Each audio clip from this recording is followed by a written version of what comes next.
Hello, listeners! This is Federica and Alexandra from Drug Safety Matters. Before we resume our episode, we wanted to announce a new podcast feature. It's called Fan Mail, and it makes it even easier for you to get in touch with us. That's right. All you have to do is click the link at the top of this episode's show notes. That will open a new text message directly to the show. All text messages are anonymous and will be sent to our podcast platform. You can use this feature to ask us questions, suggest new topics, or just say hi. We can't wait to hear from you. Now on with the show.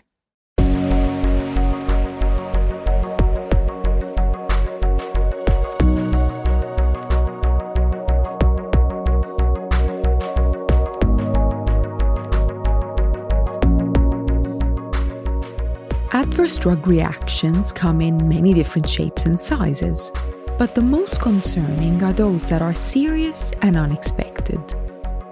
In philosophy, such high-impact events that are impossible to predict are known as black swans. This expression has existed in human culture since the ancient Romans, but it was economist and statistician Nassim Nicholas Taleb who popularized it in the early 21st century. Taleb explored black swans in finance, history, and technology mainly. But today, we're hunting for them in drug safety, a field that is notoriously characterized by risk and uncertainty. My name is Federica Santoro, and this is Drug Safety Matters, a podcast by Uppsala Monitoring Center, where we explore current issues in pharmacovigilance and patient safety.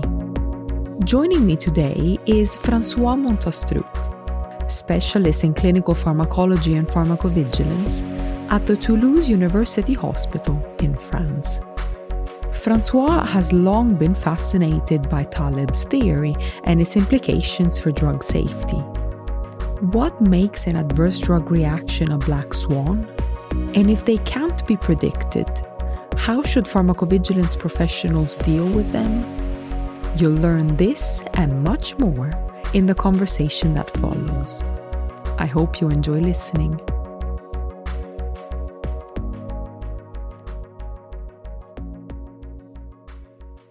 Hi, François, and welcome to Drug Safety Matters.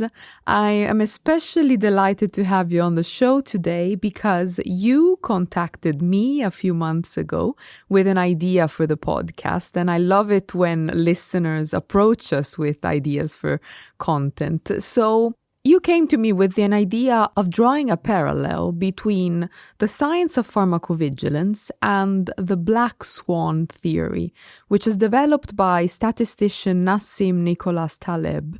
And I found that parallel very interesting. So here you are to tell me all about it. Now, to begin with, I have to admit I wasn't familiar with this theory, and it might be new for others in our audience. So let's start with this. What is the black swan theory? Hi, Federica. I'm very pleased to present this theory. So the theory was developed by Nassim Nicholas Taleb. He's a statistician. He's a former trader, specialist in risk analysis. Taleb is very famous for his physical essay on uncertainty called Incerto. In 2007, he published his book, The Black Swan, The Impact of Highly Improbable. In this book, Taleb explained the black swan event theory. So the black swan theory is a metaphor. This theory describes events that come as a surprise with a major effect and is often inappropriately rationalized after the fact. The term black swan is based on an ancient saying that presumed black swan did not exist until they were discovered in Australia in 1697. So, to resume, the Taleb black swan theory refers to statistically unexpected events of large magnitude and consequences. Taleb explained that black swan events have a dominant role in the story. black swan events should be considered as the extreme outliers that collectively play a larger role than regular occurrence. Initially, Taleb explained this black swan theory using examples from the field of finance, but after he developed this theory outside the financial market example. And I think we could use this black swan metaphor to think the pharmacovigilance activity. And I imagine why you draw that parallel. I mean, if black swans are rare and hard to predict events, I can see where we're going with this.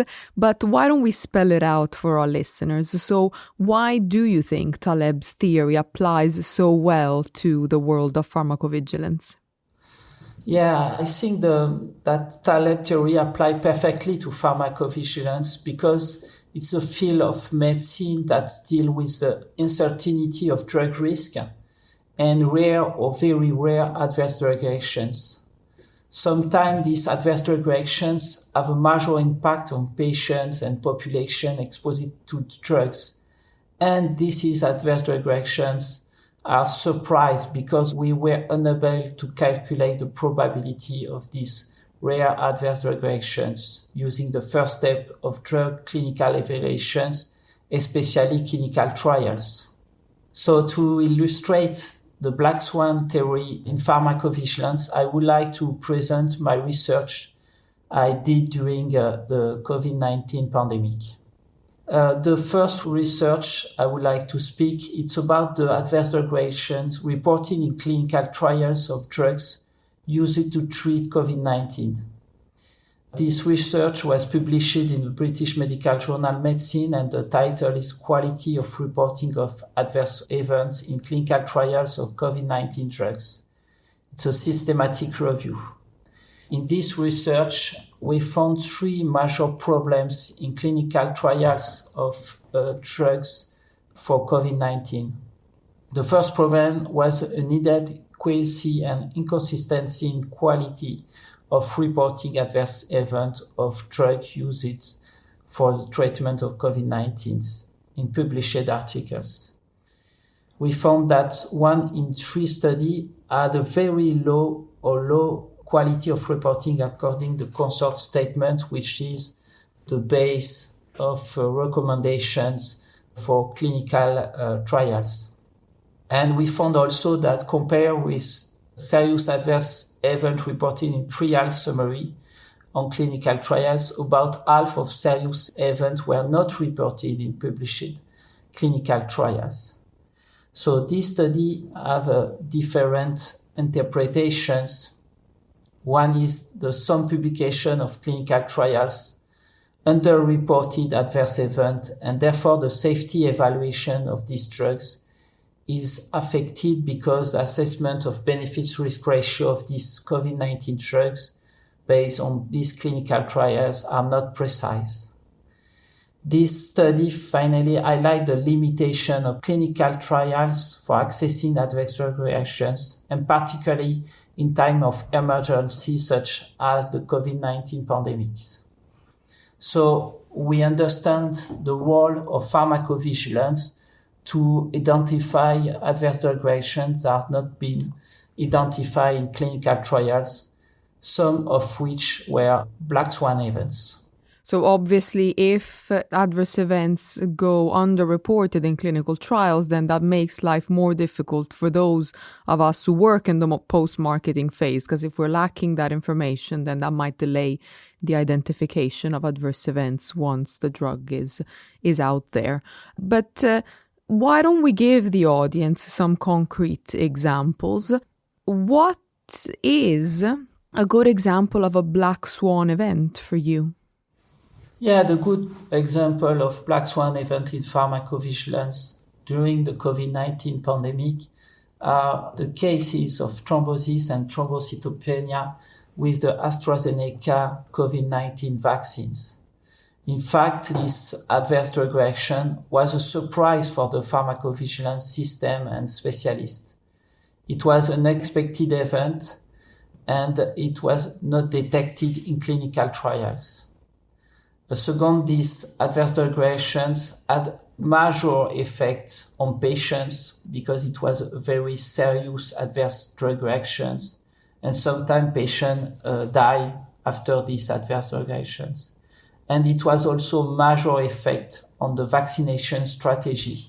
For example, in France, the AstraZeneca vaccine was no longer used in young people after the first report of these adverse drug reactions. And finally, after the identification of these adverse drug reactions, the adverse drug reaction was better understood, in particular its mechanism of actions, people at risk, and its clinical management. For these adverse drug reactions, I took part in 2 publications. Firstly, on the first French case reported to the French Pharmacovigilance Network, which was used to better understand the adverse drug reactions. And other publications outline the importance of rapid and widespread communications of these black swan events or serious adverse reactions at national, but better at the international level between pharmacovigilance specialists and other clinicians. And we will link to all those publications in the show notes so people can go read in more detail if they're interested. But okay, so if we say that a black swan event is a rare and unpredictable event like the thrombosis and thrombocytopenia syndrome with the AstraZeneca COVID vaccine, where does that leave us then with the white swans, which presumably represent the majority of adverse events that are identified in PV? Could you give me some examples of those and what makes a white swan? Yeah, exactly. From the black swan theory, we can use the metaphor for other clinical situations in pharmacovigilance. And as you say, there are probably more white swans than black swan events. Some adverse drug reactions are well described and could be considered as white swans.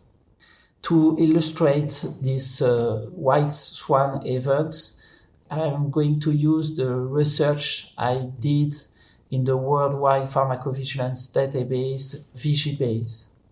So we perform several pharmacovigilance studies on VigiBase, and the first study I performed was at the beginning of the pandemic. During the stressful period of lockdown, some patients were exposed to hydroxychloroquine. And these drugs is known to have adverse cardiac and also psychiatric effects. In the publication of the journal Drug Safety, we show that several patients experience psychiatric effects when taking hydroxychloroquine for COVID-19. These adverse drug reactions, these psychiatric adverse drug reactions, were sometimes very serious with societal or psychotic symptoms.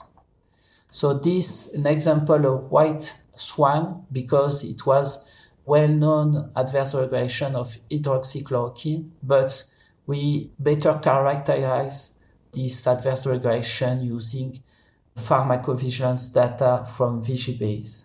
So you're saying there's nothing extremely new about that observation. If a drug has a pretty established safety profile, then when you use it for a new indication, you actually should expect a very similar array of adverse events. Yeah, there are also white swan events with new drugs when the adverse drug reactions was already described in clinical trials. During the COVID-19 pandemic, it was the case of remdesivir, which was a new drug where in a clinical trial they describe hepatic adverse effects. And we perform, after the first use of these drugs, we perform pharmacovigilance study to corroborate this safety profile with the remdesivir. Mm-hmm. So we've described now the two extremes, so to say. So we have the rare, unpredictable events on one hand, the black swans, and then we have the more predictable ones that in one way or the other have been described in trials or in the literature. And so that we should really see coming. But, life is rarely black and white. So what about those in-between cases? Can we call them gray swans? And what do those look like? Yeah, this is the major role of pharmacovigilance system. It's about the gray swans, adverse drug reactions that are unexpected events because they were not reported in clinical trials because clinical trials have limitations, as we say before. But thanks to the pharmacological expertise, we can anticipate these events. This expertise of pharmacovigilance specialists is based on the different tools of pharmacology, including drug mechanism of actions, history of drugs, pharmacodynamic, pharmacokinetics, even if pharmacogenetics could help to identify gray swans. To illustrate this example of gray swan, I would like to speak about remdesivir and the signal of pharmacovigilance about serious bradycardia. In fact, when this drug was marketed and used for COVID-19, we identified these drugs was the similar family of drugs of other antiviral drugs, which called phosphoramidate drugs. And these drugs, in fact, have a history of safety in the past, in clinical trials or when they were marketed. For example, the remdesivir was the same family of sofosbuvir, which know to induce bradycardia and severe bradycardia when we is associated with amiodarone. So we were expected that remdesivir could induce serious bradycardia. And at the beginning of the pandemic, only 2 months after the remdesivir was used in US, based on the pharmacovigilance data, especially VG-based data, we were unable to detect early the signal of serious bradycardia with remdesivir. And this signal was corroborated after with other more robust study. So that's an example of gray signals which could illustrate one major goal of pharmacovigilance specialists. Great. And so we've covered now the full scale of swans from black to white. I'm wondering, what implications would you say all of this has for drug safety experts like yourself? If white and gray swans are relatively easy to predict, then why can't we always protect patients from harm? Well, in fact, I think pharmacovigilance system specialists should to focus on white, gray, and black swan events. And pharmacovigilance specialists, we have to better understand white swan events, to better describe the white events, because they are more common in patients, and to protect them better. We have to also to better detect in post-marketing the gray swans, which could be anticipated based on the pharmacological knowledge. And that should be a priority for the signal detections in pharmacovigilance. But also, the pharmacovigilance specialist and the system should be flexible, because we know that sometimes black swan event with major impacts for public health and patient could emerge. And so we should be flexible. Nassim Nicholas Taleb named that the anti-fragile concept, to identify rapidly the black swan events and also communicate the pharmacovigilance signals at the international level to help physicians and to protect these patients. So we need a flexibility and reactivity to better protect patients about black swan events, but also a gray and white swan.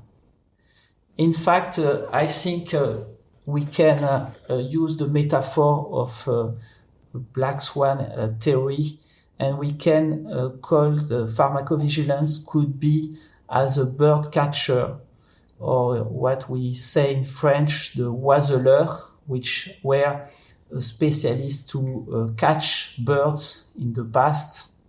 So we have to be a bird catcher of adverse drug reactions. And for that, we need to use all the tools of pharmacology, especially the knowledge of pharmacovigilance. I like that analogy, and I think it sounds way better in French than bird catcher in English. But let's expand a little bit on that then. The essence of Taleb's theory is really not that you can predict black swans, because by nature they are unpredictable, but of course that you can prepare and set up systems, as you say, to be flexible and reactive, so that then when the black swan event appears, you know what to do. But back to the pharmacovigilance specialist as the bird catcher. Is that a skill you can teach? How do we get better at identifying and acting in response to black swans? Yeah, to respond to this black swan, or even if gray and white, we have to work together. And so the pharmacovigilance specialist should to work with other actors of pharmacovigilance, which are patients, health professionals, and medical doctors. For that, we need to learn pharmacovigilance to every actor around the drugs, especially medical doctors. And for that, during the COVID-19 pandemic, I developed a method to teach pharmacovigilance to French medical students. This method was simulations of medical consultations between one student which play the role of patients and another student or two other students which play the role of doctors. And these students should learn how we ask questions to detect adverse drug reactions. We use some example of adverse drug reactions induced by COVID-19 vaccines. And this experience was very well received by French students, because they, for the first time during the medical learning, they try to understand what are the skills to identify adverse drug reactions and also report to the pharmacovigilance systems. I exposed the method and what we did with a French medical student in a publications recently published in the journal Therapies. Interesting. So we can link to that in the show notes as well. And for those who are interested, I can also recommend a few episodes from the Drug Safety Matters archive on teaching pharmacovigilance to healthcare professionals, but also an episode from the very first year of the podcast on intuition in pharmacovigilance and learning to harness that skill to detect events sooner. So I can highly recommend listening to those if you're curious. Well, thanks, François. I think I'll conclude with one final question. You've mentioned now collaboration several times and the need to communicate better among different types of professionals. This seems to be a recurring theme in your work. I couldn't help noticing when I was preparing for this interview that you did a lot of work with other regional pharmacovigilance centers during the pandemic. That was sort of the hallmark of the French strategy in response to the pandemic and the introduction of the COVID vaccines. But also there's one publication you released shortly after the thrombosis and thrombocytopenia syndrome was linked to the AstraZeneca vaccine, where you advocated for clinicians to share information faster and better when these really serious and life-threatening adverse events emerge. And there you suggested that the pharmacovigilance centers could play a crucial role. So my question is, what did all of that, the pandemic, the response to the vaccination campaigns, teach you really about how different professions can come together and how you can harness collaboration best for the safety of patients? Well, I think the experience of COVID-19 pandemic at different level of pharmacology, but especially in pharmacovigilance, call to better communications in a network of specialists of drugs and between medical doctors, because we need to share rapidly the informations about drug safety to better characterize the signals and also to have a better treatment for patients when they have serious adverse drug reactions.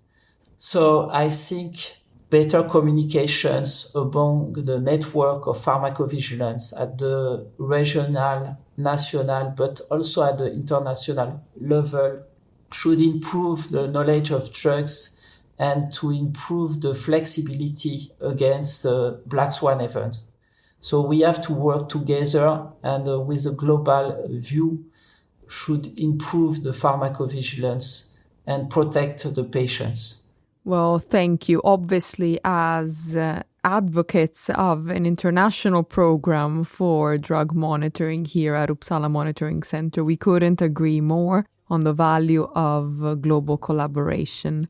Thank you very much for your time, François, and I hope our listeners will find this inspiring and will try to become better bird catchers.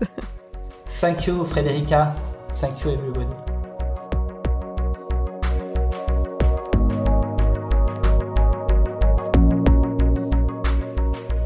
That's all for now, but we'll be back soon with more conversations on medicine safety.